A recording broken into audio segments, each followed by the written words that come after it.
You're listening to It's All in the Cards podcast, a horror fiction podcast where all questions are welcome, but you may not like the answers. Some material here may not be suitable for all audiences. Listener discretion is advised.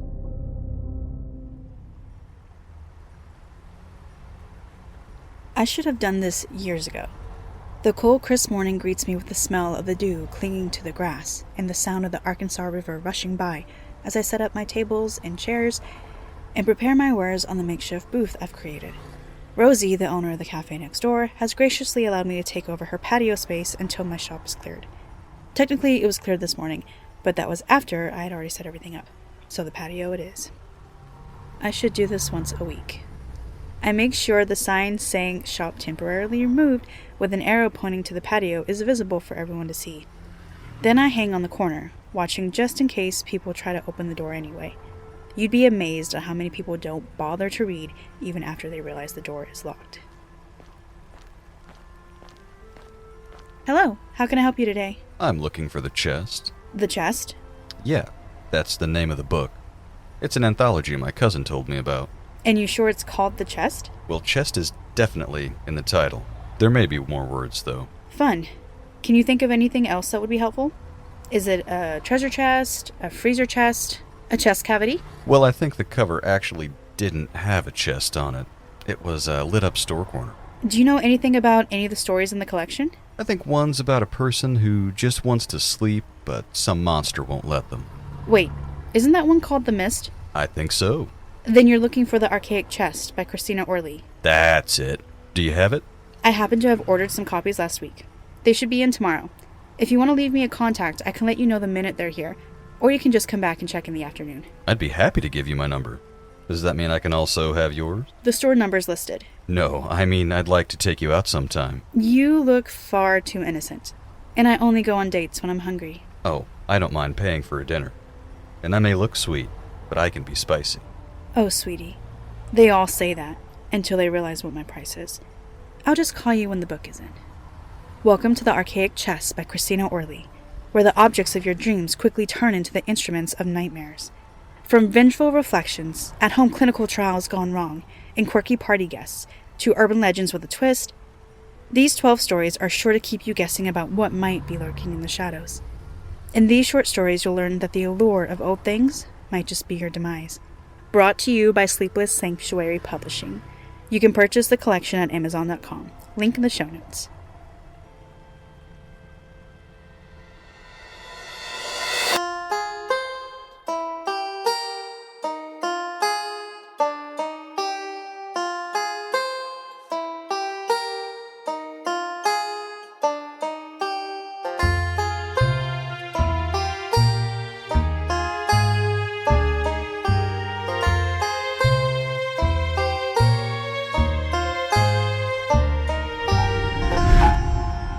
It's All in the Cards, Episode 10.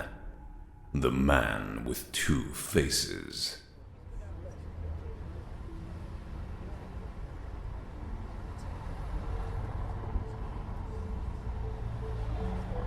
Several of my morning regulars make it by and give me a bigger tip than usual. Part of me wants to assume they're being extra gracious because they know I can't open my shop, but I know it's really because they want me to blab. Now, normally, I don't care. I'd blab to the world, especially with how the lieutenant was grumpy with me. But right after the customer asks, the lieutenant just so happens to turn the corner and get in line for coffee. I may not like him, but that doesn't mean I need any more enemies. I need the cops to play nice. I'm sorry, but I can't divulge any details of what happened. The whole group of regulars deflate as they learn they're not getting any info out of me. They can be disappointed all they want as long as they buy some coffee. After I serve the last customer in line, the lieutenant approaches me. Morning, Miss Albright. Might I have a word? I have no one to watch my booth for me. Then let's step over by the tree so we can see when a customer comes up for service. Fine. Everyone watches us as we stroll from the patio down the riverbank to the white alder tree. I'm slightly disappointed when no one tries to move closer to listen in. Not for the attention, just for the annoyance to the lieutenant. I fight my natural urge to lean against the tree, so I rest a foot on a root. The lieutenant stops in front of me. What do you need now? I've found some more interesting things about you, Miss Albright. I was hoping you could just shed some light on the situation for me. Oh? Yes. Looks like you were the one who called and gave the tip about Brooke Statton's body in the Muldrow murder case. Said to have a brush with the murderer. Yes. I gave a statement and video evidence of what he looked like to the police. It looks like you were also named in having a helping hand finding the teenage girl just a few weeks back. And? And just last night, before you returned to your shop and found the new Myers bodies, you were caught on camera at the fire department, dropping off another missing child. What's your point, Lieutenant? Well, let's start with last night. Why didn't you take the child in and call the cops to come get her? Me? Keep a baby at my apartment? Do you know how loud those things are? And how'd you happen to find the child? Magic. The good lieutenant is not amused. Ms. Albright, a part of me wants to warn you about taking justice into your own hands, but looks like you do involve the cops when you can, so why do I get the feeling you're up to something? You still don't trust me. That's why part of you still wants to threaten me. I said warn, not threaten. 6 one way, half a dozen the other. The lieutenant steps towards me and turns, looking up to my shop. I stare with him. It's easy to forget what you have when you don't take time to enjoy the view. You know, despite whatever feuding you two are doing, Miss Beckett recommended that I use you as a retainer going forward. She's probably just too lazy to carry on helping you, or didn't want to dirty her lily-white hands anymore. She said she'd known you her whole life. How come I don't know you? We both grew up in Mountainburg. I asked her the same question about you. You remember Chainsaw? That lanky boy that set half the town on fire when his invention blew up? Yeah, I remember him. Chainsaw had been a few years younger than Rosalind and I. I remember he lived on the same block she did when she and her mom lived in town. Sometimes Chainsaw would ask if we wanted to go ride bikes with him or play a game of basketball. When my mother was killed and Rosalind's mother became high priestess, they moved further out in the middle of the mountains. I saw Chainsaw only in passing at school. That was my boy. Was his boy. I had forgotten. Chainsaw died in a fiery car crash the summer I graduated and took control of the store. He was a bright kid. He just knew he was going to invent the next big thing. The lieutenant smiles. You know, he sent MIT a blueprint of some electric engine design he came up with. They paid him for the patent to use part of it. I didn't know that. So part of him was able to carry on. The grief of a father threatens to overtake the lieutenant, but he swallows it down. It's all any of us can hope for. That a part of us, some action that we took, directly impacts the lives of others that come after us. With that in mind, I do hope you'll consider helping me on cases that may need your assistance. So you can keep tabs on me easier? That, and Rosalind says you can offer more than her. I doubt that statement, but wouldn't mind giving you the chance to prove me wrong. Are you an avid country music listener? Join me, Miss Helen, and producer Kyle on the Texas Toast podcast, where we talk with some of country music's biggest stars, like Parker McCollum, Josh Abbott, and Pat Green, as well as my favorite part, new upcoming performers and songwriters like Dylan Gossett and Braxton Keith. We learn all about their journeys into music and what makes them tick, along with never-before-heard stories about the making of their songs. Join us every Tuesday and Friday wherever you get your podcasts, and you might just learn about your new favorite artists. I'll think about it, Lieutenant. Right now, I just want to enjoy this lovely morning air before I have to clean up whatever mess your team left my shop in. The day outside on the patio was a nice change of pace, but it is a relief to be able to open my store the next morning and go through my normal routine. Coffee with the regulars, a few books sold, and a reading with a newly engaged woman who wanted to be told all about her future full of fat babies and a long marriage. I left out the parts where her husband cheats on her constantly and her indulges of her kids lead to ungrateful adults who never visit. She didn't want to hear it anyway. I'm busy wiping down the coffee area before locking up the store when I hear the bells jingle over the door. I sigh and put on a smiling face to greet my last-minute customer. Good evening, how can I need your help! He clearly does, judging by his appearance. A rumpled suit stained at the hems with a thick layer of mud, his dark hair mussed as if he had been running his fingers through it all day. But the thing that makes my smile freeze on my face is his eyes. I could see the whites all around the blue of his irises, and his pupils are so large they look like black holes directly to his soul. This man is having a hell of a day. Would you like a reading, or just some general life advice? Because barging into a store as it's about to close is usually frowned upon. His hands fly to the sides of his head, raking through his messy curls. I'm sorry, I don't know what else to do. Something's been happening to me. I don't know what it is or how to stop it. I step closer and reach my arm towards him, almost close enough to touch the fine linen of his suit. Whatever's going on with this man, he is definitely able to afford the price tag to fix it. Let's go in the back room and you can tell me what's been going on. I gesture towards the reading room, stopping only to lock the front door before following him. As he pushes the vervain curtain aside, I see him flinch. He tucks his hands closer to his chest, protecting them from the feel of the vines as he moves inside. I watch as the long strands that touch his bare skin begin to wilt, the green of the leaves browning in an instant. This is going to be a long night. He settles himself in the chair across from mine, his hands still together, but his whole body tense, his shoulders and arms drawn in tight, making himself as small and still as possible. I lay my hands flat on the table and stare at him. Let's start over, shall we? My name is Jade. He gives me a small smile and a wave. I'm Stephen. Gritting his teeth, Stephen gives his hand a small shake, as if something small had just stung him. He looks down at the back of his hand, searching for the mite responsible, but there's nothing there. Now, Stephen, what's been going on? I don't know. If you don't know what's going on, how do you know something's wrong? I don't remember anything. He runs a hand over his face and takes a deep breath to calm down. I don't know what's happening because I can't remember.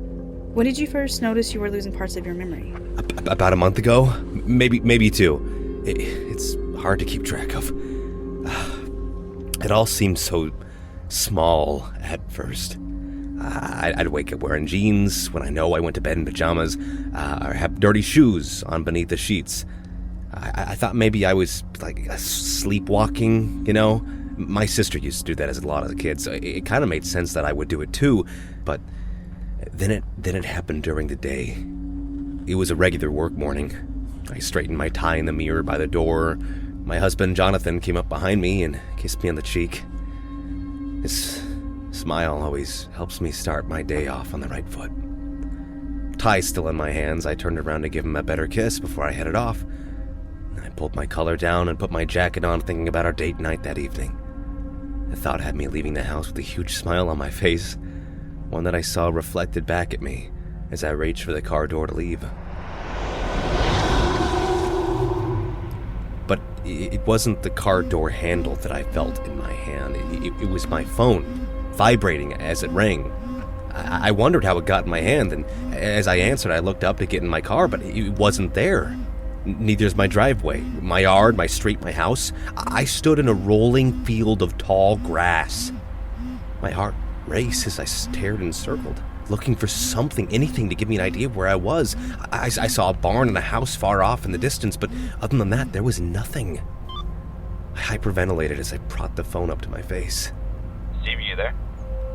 Where are you, babe? I've been waiting half an hour for you at the restaurant. I don't know. I don't know where I am, and I don't know how I got here.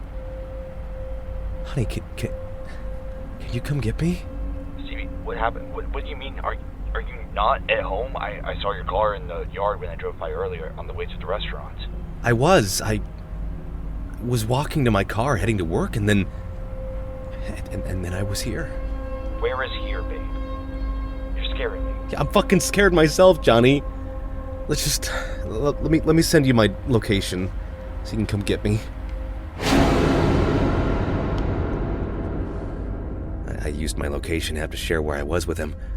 I was in a field over in Muldrow, someone's farmland. I had no clue how I got there. I thought I was crazy. I mean, normal people don't just black out like that, right? Sane people don't lose chunks of their life for no reason, with no memory of how they got there or what they did during that time. I must have worn a path in that field for my pacing while I waited for Jonathan. It happened again a few nights later. That time, I apparently drove before I walked.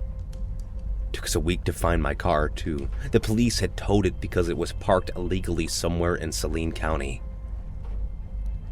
I ended up getting fired because I didn't show up to work. They wouldn't believe that I lost so much time without knowing what happened. I thought I was an alcoholic or on drugs or something. But even though the drug test came back negative, they were convinced I had duped it somehow. And the hardest drug I've ever done in my life was weed back in college. I reach over and pull my tarot deck as I listen, readying myself emotionally for the reading. Stephen continues to scratch at his arms and legs. His anxiety is so high I can almost choke on it. But something else is here as well. Whatever is going on with him, my vervain already told me it was going to be taxing. I hope I can still help him without dirtying my hands too much. I didn't know what else I could do. But I knew I had to do something. I had this feeling, deep down in my gut. I felt like something bad was happening. Like I was doing something evil or wrong every time I lost myself. And I needed to find out why. I thought it might be a tumor or something, so I went to the doctor. They did scans and tests, put me through every type of machine possible, but they didn't see any reason why I'd be losing time like this. In the end, they just prescribed me sleeping pills and told Jonathan to keep an eye on me. And I tried the pills, but the weird mornings didn't stop. I even put cameras up in my house to see what I was doing when I wasn't conscious, but all I caught was myself turning them off. He shrugs, shifting his shoulders beneath his suit. Unconsciously, he scratches at the back of his hands, leaving long red marks behind on his skin. Did you look normal on the camera? What? When you saw yourself on camera, did it look like you? Or did you look different? His eyes go wide and I can see the blood drain from his face. How did you know that? I raise a hand and gesture to the store. It's not all pretend here, Stephen. I have many skills that assist with my readings. That's why you came to me, right? He nods. I guess I was hoping you would. It's not that it didn't look like me on the camera. It did, but a weird version of me, Like, the quality of the video wasn't the greatest. My hands, they looked almost like claws. And my eyes. Yes? They looked black. Like my whole eye was missing. But there was something dark that was filling the space. I watched him for a second, taking in the distress on his face, his clear blue eyes. I couldn't imagine this man looking evil, but then again, evil comes in pretty packages too. So why now? If this has been happening for over a month now, why did you wait this long to come to me? Tears well up in his eyes as he looks across the table at me. I can't find my husband. I nod. Of course, he wouldn't try his last resort until the consequences were right in his face. I shuffle the cards and begin to lay out the spread. Tell me what happened. It hadn't happened in a few days. Almost a week. I was starting to think it was going away. That I was getting control over my own mind again. I thought I could do something bigger, just by myself, so that I could prove that I was getting better. I had an interview lined up for next week. So I told Jonathan that I was going to go on a dry run to see how long the drive took. See what people were wearing when they walked in, that sort of thing. Makes me feel better than going in blind. He gave me a hug and a kiss for luck. And I walked out the door. And then... I wait, letting him take a breath so he can get everything out. It can't stay inside him forever. Then I woke up. I was still in the house, but now it was dark outside. And everything was destroyed. Destroyed how? It looked like someone had ransacked the place. Our bookshelves were emptied, papers all over the floor, lamps overturned and broken. It was a mess. I called for Jonathan, but he wasn't home. I looked everywhere. There wasn't a sign of him inside, but there was some blood. There was some blood. I just need to know what happened. Did I do something to him? Did I hurt him? I gesture to the cards on the table, my standard spread of 3. I'm going to try to help you find out. I flip the first card, and the moon stares up at me, 2 hounds beneath it howling. The moon can represent your fear, but it can also represent an illusion. Something is taking the place of your reality. So I really am going crazy? No, you just aren't perceiving reality the way you used to, the way you're supposed to. Something is upsetting the balance. I turn over the second card. Of fucking course. The devil. I glance up at him, but he's still scared and a little nervous about what the cards will reveal. His scratching gets worse, fingernails drawing up his arms now in long, slow motions, leaving deep red streaks as he scrapes off layers of skin. I'm not even sure he realizes he's doing it at this point. Something is enslaving you. What does that mean? Well, the devil is kind of a dick. I tap the face of the card, but that's not all I'm referring to. It looks like there's something riding along inside your body. Something that's using you to do its own bidding. Is there a way to free me from it? We need to find out what it wants first. I turn over the last card, wholly unsurprised by the impaled man laying face down on it, the Ten of Swords. That is not good. It wants to kill. Or maybe it's killed already. Johnny. He gasps then, head thrown back and eyes clear and wide as they stare at the ceiling, moving as he watches something within his mind.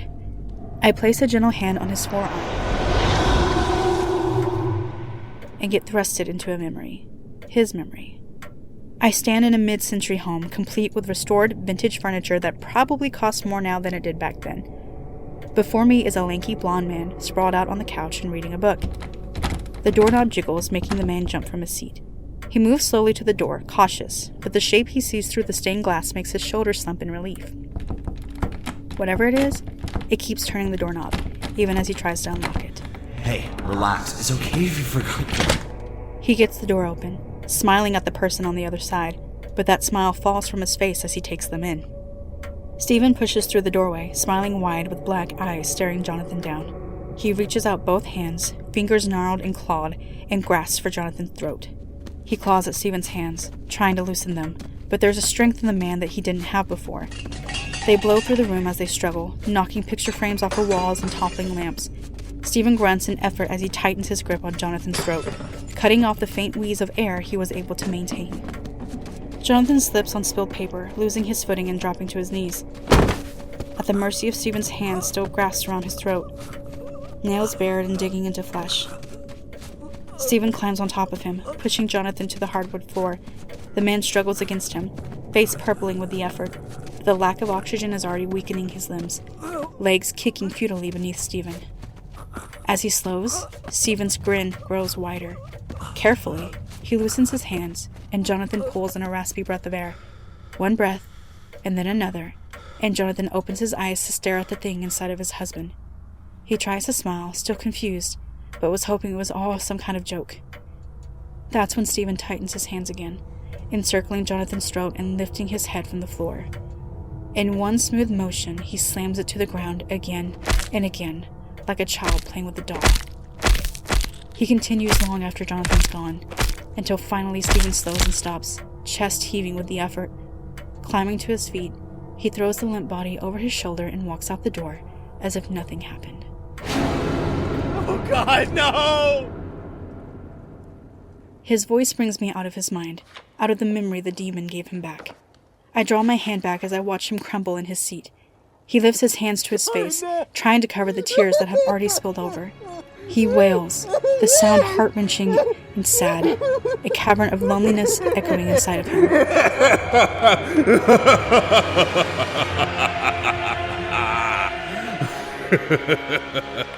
I don't think God is here with us right now. You couldn't be more right about that part, you deceitful bitch. As he lowers his hands, I can see that whatever part of Stephen that was still inside of his body is no longer in control. His eyes are no longer a clear blue, but instead a deep, all-fulfilling black. There are no longer any whites, no pupils, no irises, just blackness. What do you want? I speak calmly, dropping my hands to my lap to keep them off of the table and out of reach. I do not want this thing touching me. I came to deliver a message to you from our mutual acquaintance. And what acquaintance would that be? Because I don't believe that the two of us run in the same circles. Why, our father of lies, the Prince of Darkness, the fallen star, here to light your way back to his home. Don't pretend you don't know. My servitude ended. I am no longer bound to him. Oh, I'm aware. That's why I'm here. He wants you to come back to the fold, to willingly give yourself to him once more. And you took it upon yourself to deliver this message while in another person? How thoughtful of you. Oh, this body was just for fun. You know I didn't think I'd enjoy being inside a human as much as I have, but Stephen here, he makes it all worth it. He runs his hands along his chest, the nails long and pointed like talons. When he smiles up at me, all I can see are sharp and rotting teeth, rows upon rows hidden deep inside what used to be Stephen's mouth. Well, well, there's a face only a mother could love. Too bad you have no mother and your father hates you. At least I'm not an orphan. Hey, I'm technically not.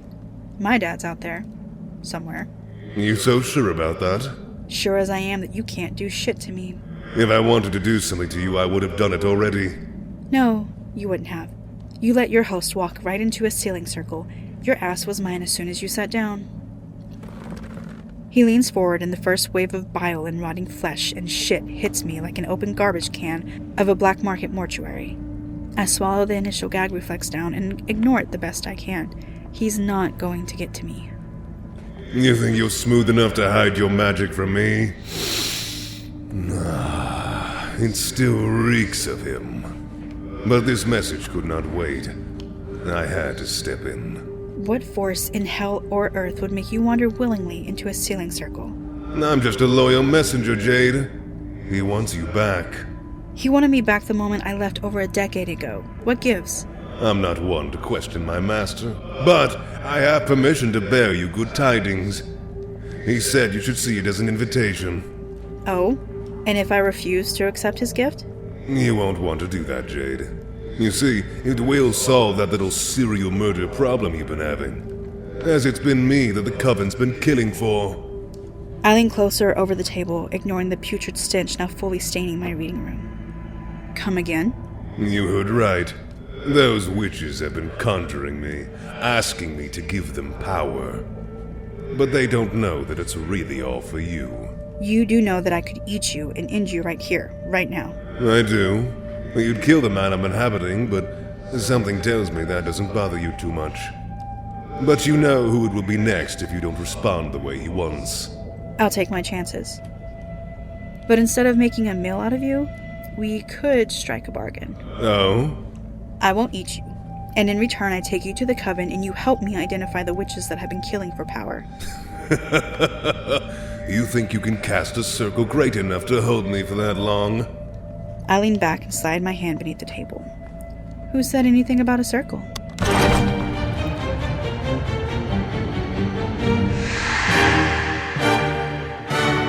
I open the trapdoor beneath the demon. For a millisecond, I wonder if he will tuck tail and run now that the circle holding him is broken. But by the growls echoing up from the shaft, we both know it's too late for him to run now.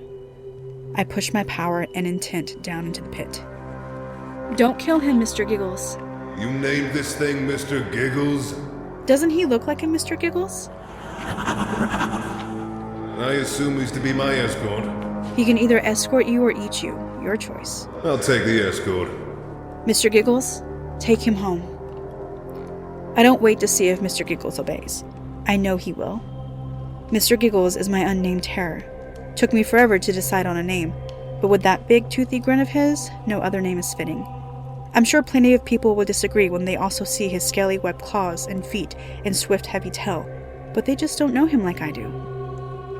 Before heading out, I fill my bag with every energy crystal I have. This will be the first time I've set foot in that circle in over a decade.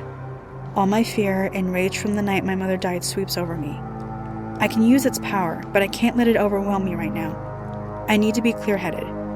Well, at least until I get there and sniff out the murderers. I have an idea of who they are, and if I'm right, Rosalind is in for a rude awakening.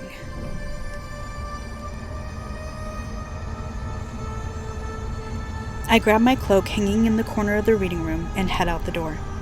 Twilight's upon me, and the sun will dip beneath the horizon before I get there. But there's more to the mountain shadows than the dark. I wonder if I can call upon a bit more help. I make the 45-minute drive in less than 30 minutes. Finally deciding to park near the Twins Creeks RV park, I grab my bag and get out of the car. Tying the cloak at my neck, I walk up Fort Smith Lake Road until I hit Warlip Creek. The water runs as wide as the road, the depth teetering back and forth from shallow walking to swimming level, depending on the time of year and end you're on. A smile forms on my face as I can't help but to think about some fun times I had at various legs of this creek. But that's a long time gone, never to return, and rightly so. For those were childish things before my focus cleared to one specific purpose. I'm happy I'm finally returning to that purpose, though in a very roundabout way. The full moon gives me some light to follow until I hit the canopy of the forest. I follow the southern banks of the creek as I can, but it gets treacherous in several places. Finally, I come to the bend in the creek that signals to me to turn south. Before I begin my trek through the woods, I look back over my shoulder. Mr. Giggles? The flow of the creek is interrupted ever so softly by the dripping of water as Mr. Giggles makes his way out of the current and onto dry land. The soft squish of the mud turns into hard crunches as he breaks branches and leaves beneath his large webbed feet. He stomps up to my left side, just inches behind me. The putrid smell of the demon wafts up, so I know Mr. Giggles didn't lose him. I had no doubt, really. More worried about the state of Stephen. How can I go and accuse these bitches of murder if I've murdered a man myself? I mean, at least right in front of them. But it's not long until Stephen coughs and gags on the water Mr. Giggles surely dragged him through. You call this an escort? If I were you, I'd keep quiet until we get there. There are things in these woods older than you, and a lot less merciful than me. I make my way south through the trees. My sight is blind, but thankfully I don't need it. I release my power into the earth and let it guide me through the woods. The forest is alive around me. Mockingbirds and whippoorwills singing their songs in the distance, but quiet and make themselves still as we pass. Mr. Giggles is nothing to scoff at, though a fool on Halloween might venture to do so. Mr. Giggles is what the mountain folk called the Gowrow, a dragon-like creature with large tusks standing over 12 feet tall. I can't take credit for the creation of Mr. Giggles, but I can take credit for his nourishment and mentoring. I remember when he was just the size of a salamander. He fit perfectly in my hand. I could have crushed him then and used his powers for rituals, but I've never been one to kill for the sake of killing. Everything has a purpose. Tonight, mine is as clear as day. It's several miles walking through the darkness before I reach the circle. The firelight guides me for the last mile, its small glow growing to its true blazing side the closer I come. Their singing echoes through the forest as we approach. I remember this song. This particular song is one from before the coven transitioned to worshipping Hecate, the song of sisterhood, of all making the one. Its melody makes my stomach turn. Their songs stop as Mr. Giggles and I near the circle. 16 witches turn our way, staring into the woods, waiting for us to step out of the darkness. Their circle of magic has already been raised. I can tell by the twinkling on the edge of the circle hanging over the boulders that serve as their boundary to their sacred land, like a window or glass shimmering in the light. I made my way up to the door. The pretty fair witch came over the floor, and I asked her to open the door. It rained, it hailed, it snowed, it glowed, and I get wet. The door opened, the door. I begged her to open the door. The neophytes nearest to me parted away from their dearest sister's arms. At least they're smart enough to fear me.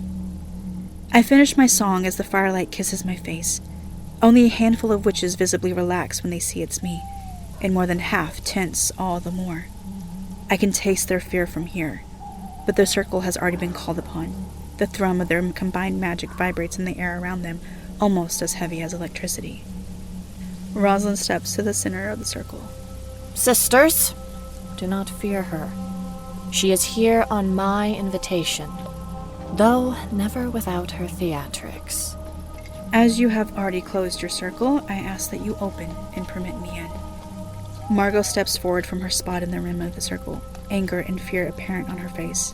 She is not alone. She brought some sort of abomination with her. You cannot let her enter this circle.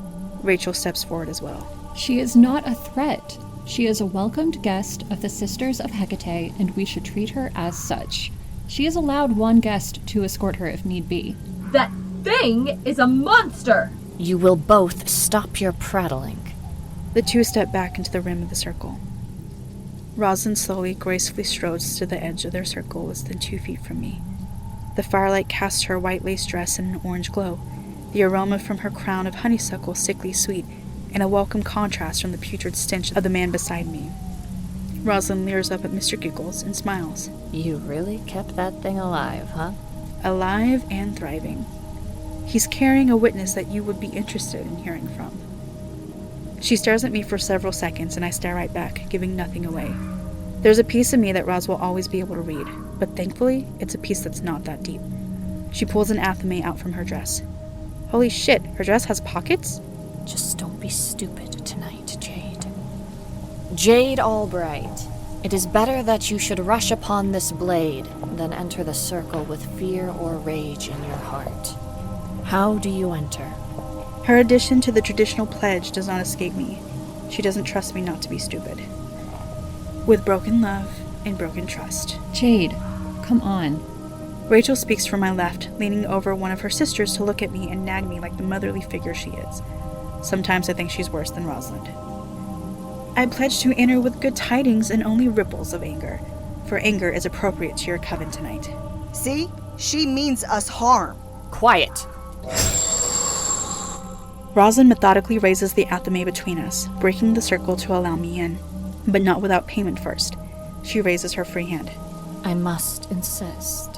Why would you recommend the good lieutenant to employ me if you still don't trust me?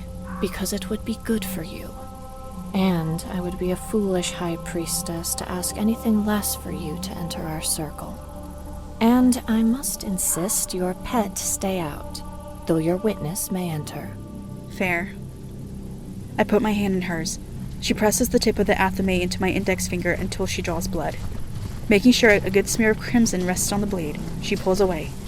She raises the athame and finishes breaking the circle enough to let me in. Mr. Giggles? Giggles tosses Stephen into the circle like he's a rag doll. The coven gasps and grimaces, as if none of them had dirtied their hands with real craftwork before.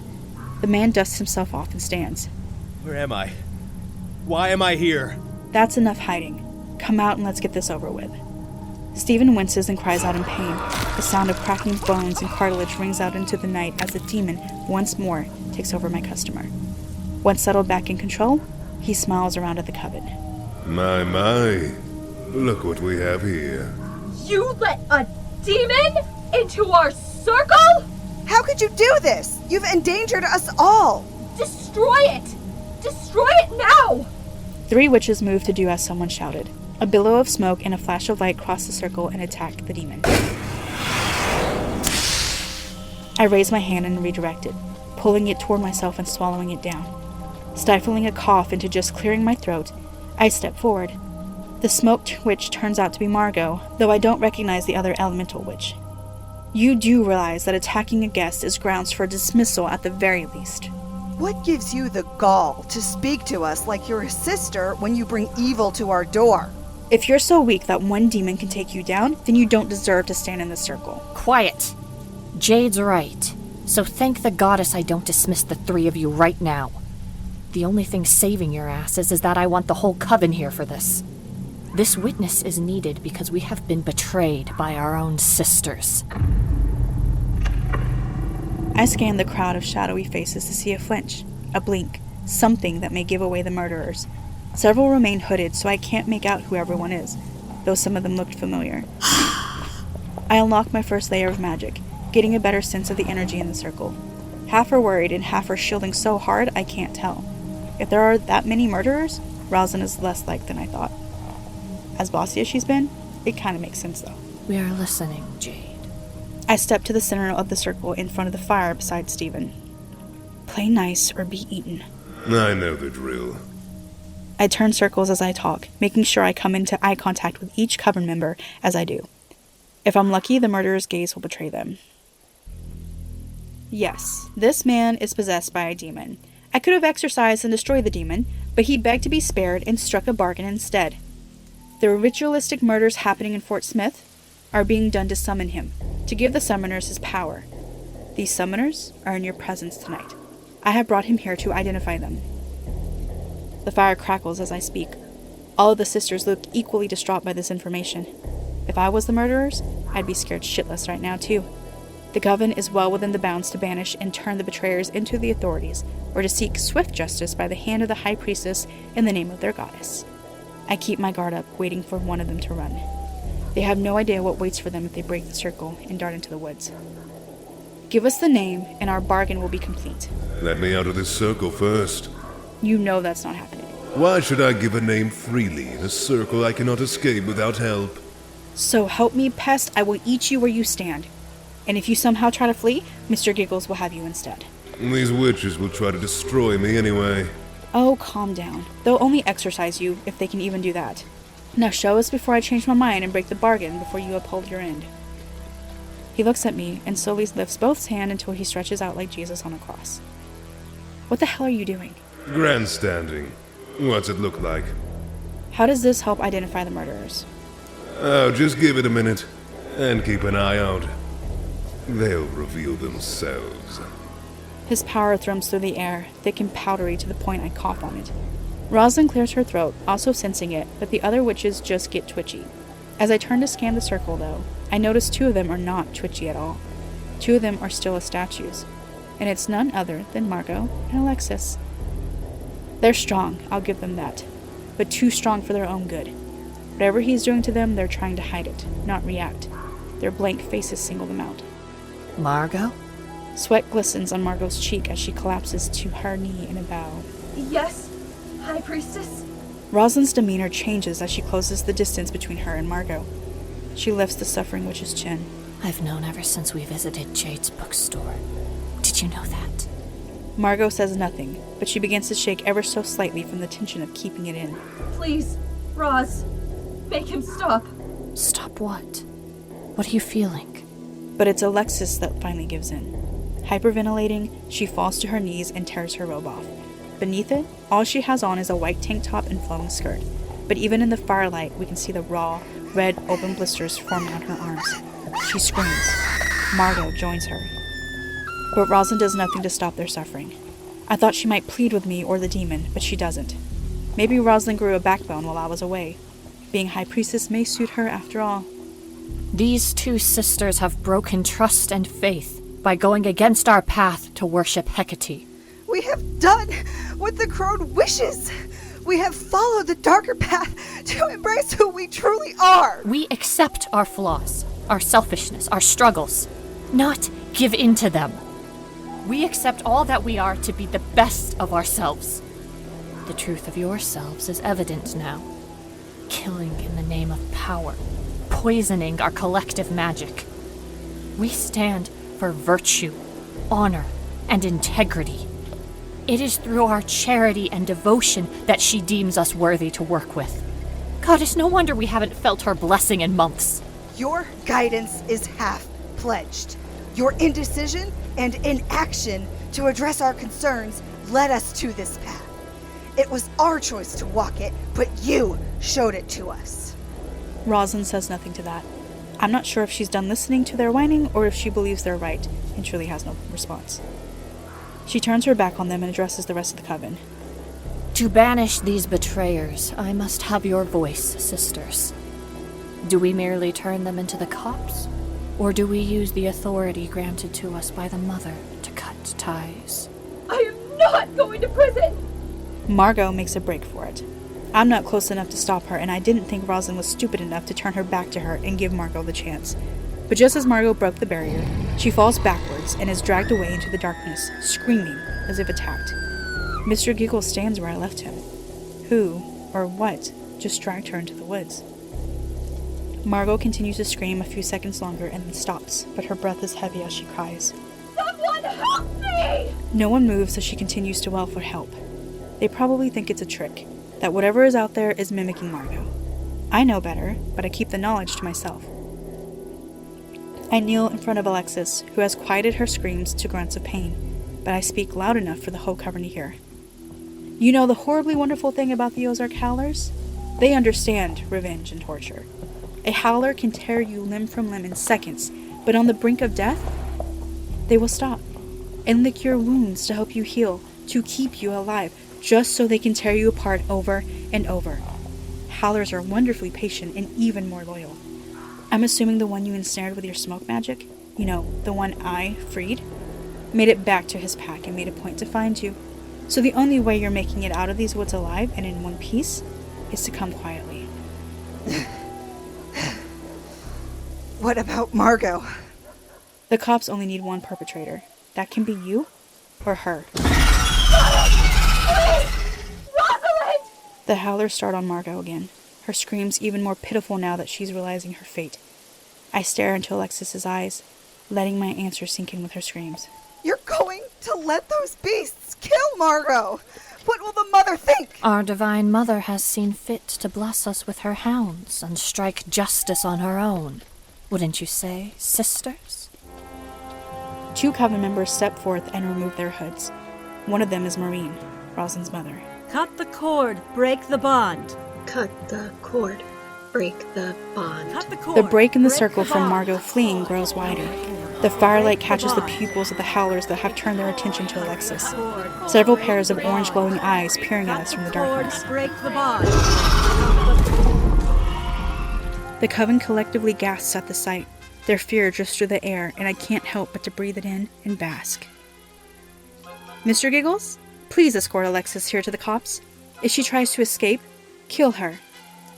And Alexis, please, I beg you, try to escape. Carly, Alyssa, go with them and confirm Alexis makes it to the authorities.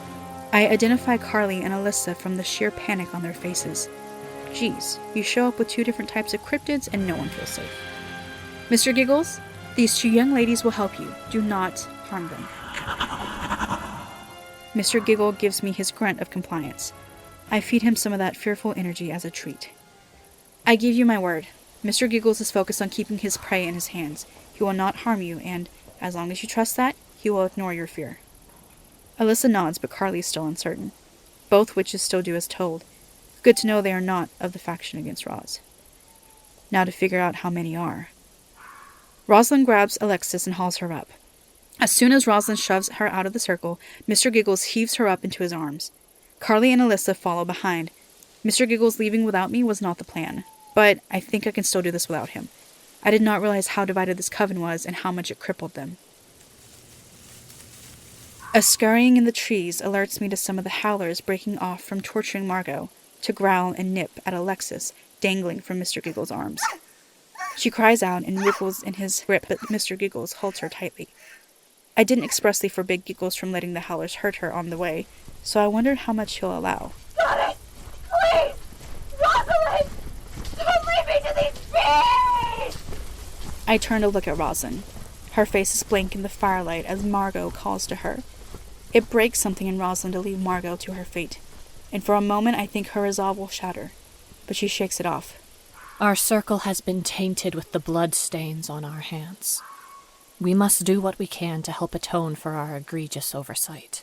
Before any of that, I believe you owe me something. Rosalind smooths her skirt and then clasps her hands in front of her. I invited you here tonight, but I owe you nothing. Not you. At least not only you. You who were there that night owe me an explanation. Goddess bless Jade. When will you stop this? When I have the answer, or when your whole coven is wiped off the face of the fucking earth. That got everyone's attention. I feel it. The rage that's been boiling beneath the surface of my focus all night. I've done what I needed to ensure that the cops don't continue to sniff around my shop, but I have not done what I have longed to do to this coven for over a decade. I finally have my chance. I lift my hand in the direction of the pack and open myself to Domino, the howler I saved. By blood, I call to thee. Through the wailing in the darkness, a set of glowing eyes turns to me, and then another, and another. Bless my mother for raising me around howlers. 3 of them bound through the break in the circle before anyone can move. They stalk around me, snarling and growling at the Coven members. I'm surprised none have left the circle, but maybe they're all smart enough to know they're no safer outside of it. They're used to being safe once they draw it. I bet most of them have never dealt with a broken circle. Calm, sisters. She cannot hurt us. Oh, shut up. Where is Sister Marine? A few visibly fight to turn their heads, and some cannot help but to look at the retired high priestess I asked for. She steps out from behind Rosalind and lowers her hood. The woman has barely aged a day, just a few small wrinkles and lighter hair than the last time I saw her. Marine is the founder of this coven and was my mother's best friend, until she betrayed her and got her killed. If anyone has the answer I'm looking for, it's her. But how do I get it out of her? Sister Marine, you were witness to my mother's murder, were you not? You will not get a new answer out of me, Jade. The only answer you need is that your mother lived and died a heroine. 16 years you've been feeding me that line. Either that ends tonight, or your coven does. You're such a fool, child. Blinded by your selfishness. Coming here and throwing a temper tantrum? For what? Do not patronize me, old lady. You have lied to me long enough. Anyone else here happen to know what happened that night? If you come forward, I won't kill you. No one moves, but my rage rises to a new level. I release the hate I have for the people surrounding me into the air. It mixes with their fear, dark and spiced like an aged rum. I know half, if not most of these coven members were not there that night, but it makes no difference. This coven says it stands for virtue and honor, and it has neither. I've let it exist for too long. It was my mother's circle, but now I will make it a graveyard. I turn and face Rosalind and her mother, and the Howlers do the same. Your coven is but a shadow of what it was when my mother was High Priestess. Your sordid leadership has split the coven into factions. One faction so unhappy that they were willing to kill for power to usurp you. I know that hasn't escaped your thoughts, why they did all this. Why they would need that much power when they knew trying to share it with the coven would mean exile. You knew they were going to stage a coup, and you knew they would win if you didn't have more help. You let me do your dirty work for you. Even in the dim firelight against the oppressive darkness, I see Rosalind's face twitch. Did she really think I wouldn't put 2 and 2 together? Rage dances in my heart, revenge on my fingertips. I just have to give the signal to the Howlers, and they will pounce and relish with me in their blood and fear. But another witch steps forth and removes her hood. It's Sam. There's another option we have here. My rage dampens slightly as I stare at her. My anger at her hiding her identity is nothing compared to this rage I've held onto since my mother died. But somehow seeing her makes me hesitate. She stands between me and her aunt and grandmother. In this moment, I don't see a lost teenager. I see a strong young woman. I see me. First, call off the attack on Margot. And why would I do that? She enslaved one of them and treated him horribly. They deserve their revenge. But not my aunt's. She's acting like a woman scorned. If there's one thing I've learned from this coven, it's to stand on the side of virtue. Margot deserves justice, not torture. Her mention of the coven's virtue makes me want to vomit. Then you haven't been paying attention to your own coven. All I've had a chance to do is watch and learn. I haven't had much of a chance to practice their ways yet other than the worship of Hecate. Everything you said is right. We are divided.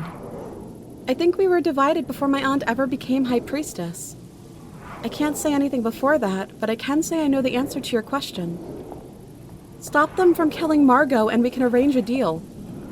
She could be shielding hard enough to keep me from knowing, but I sense no fear from her, and I believe it. Her resolve sits clear on her face. I turn my head to the direction of Margot's wailing and push my intent into the rest of the Howlers. They comply and stop attacking. Margot's painful cries dampen to a moan of relief.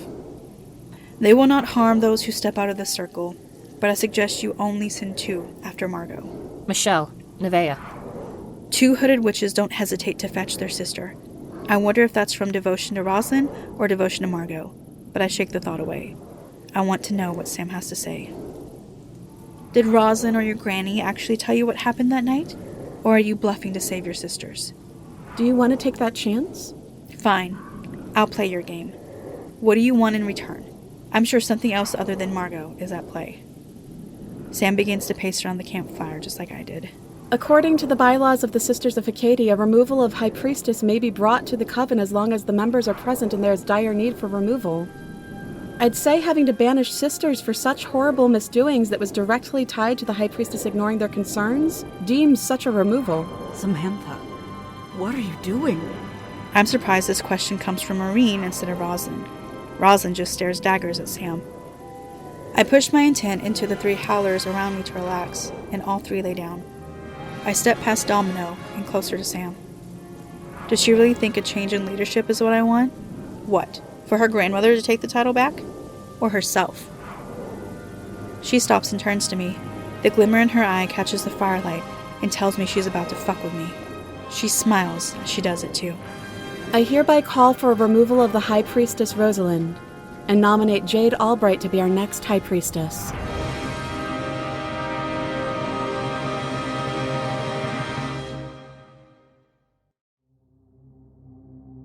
Hi, listeners.